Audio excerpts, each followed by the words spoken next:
Frontline Updates, where we delve deep into military strategies and updates from conflict zones. Today, we're discussing the progress of the ongoing special military operation as of January 18, 2025. I'm your host, Sharifa Muhammad, MGT. I'm Colonel A.C. Oguntoye, an Infantry Officer. Russian military actions. The Russian armed forces conducted targeted strikes against Ukrainian military-industrial complex facilities in response to the shelling of civilian infrastructure. This included a strike on the Lutch Design Bureau, a significant facility in missile and rocket design. Welcome to Frontline Updates, the podcast that brings you in-depth insights into military operations from those leading them on the ground. Today, we're joined by Colonel A.C. Oguntoye, an infantry officer monitoring critical missions on the progress of the special military operation as of January 18, 2025. Colonel Oguntoye, thank you for being with us. Thank you for having me. It's an honor to provide this update. Colonel, let's start with the big picture. Could you provide an overview of the special military operation as of today, January 18, 2025? This morning, the armed forces of the Russian Federation launched precision strikes against key Ukrainian military-industrial facilities. These strikes were a response to Ukrainian shelling of civilian infrastructure in the Belgorod region using U.S.-supplied ATACMS missiles. Among the targets was the Lutch Design Bureau, which plays a critical role in developing Neptune missiles and Alka rocket systems. All targets were successfully neutralized. Additionally, our ground forces across multiple fronts made significant advances, inflicting heavy losses on Ukrainian manpower and equipment while liberating strategic settlements. Let's dive into the specifics. You mentioned ground forces. Could you detail the key developments in the Kharkiv region? Yes, of course. In the Kharkiv region, units of our North Group successfully defeated Ukrainian motorized infantry and National Guard brigades in the areas of Volchansk and Globoko. The enemy suffered significant losses, with approximately 30 personnel killed, 2 vehicles, and 3 artillery pieces destroyed. The West Group of forces also seems to have been active. What can you tell us about their operations?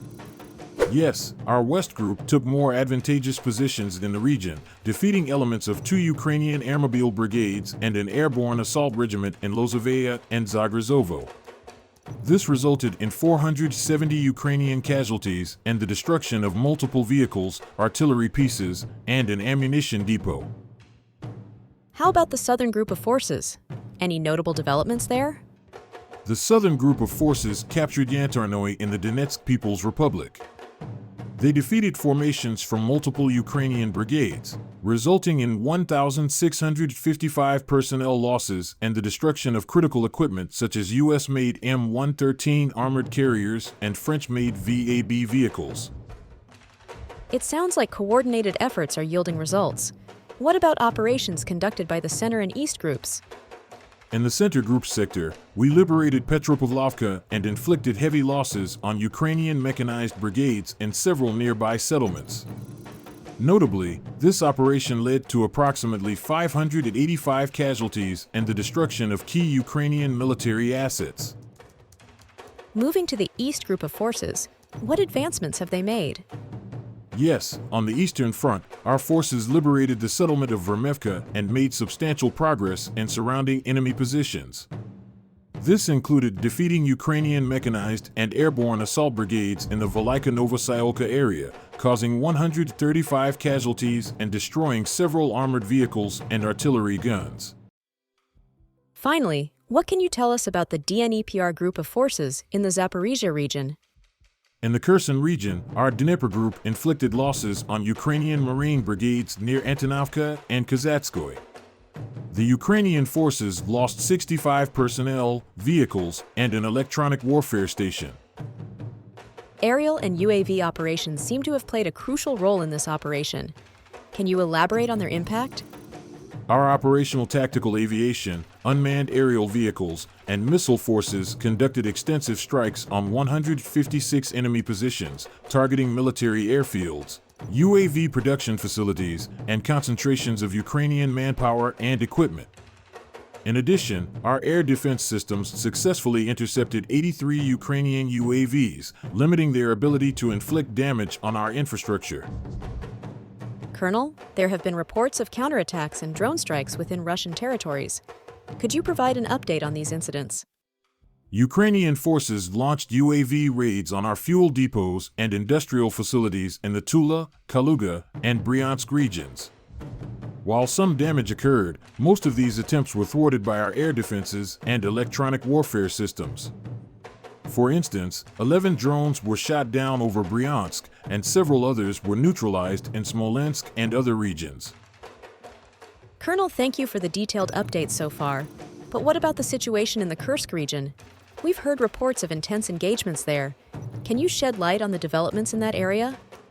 The Kursk region has seen sustained combat operations as the armed forces of the Russian Federation continue to repel Ukrainian attempts to penetrate our defenses.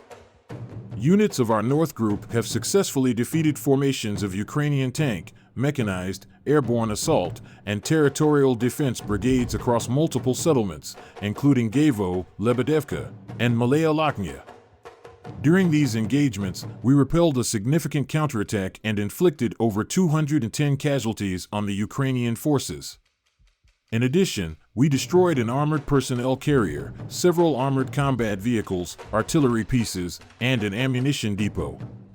Precision strikes by our tactical aviation and artillery targeted concentrations of Ukrainian manpower and equipment in over 20 locations, further degrading their operational capacity. Colonel, thank you for providing such a detailed briefing on the current military situation. Your insights are invaluable to our understanding of the conflict's dynamics. And thank you to our listeners for tuning in. Join us next time as we continue to provide up-to-date coverage on global military affairs.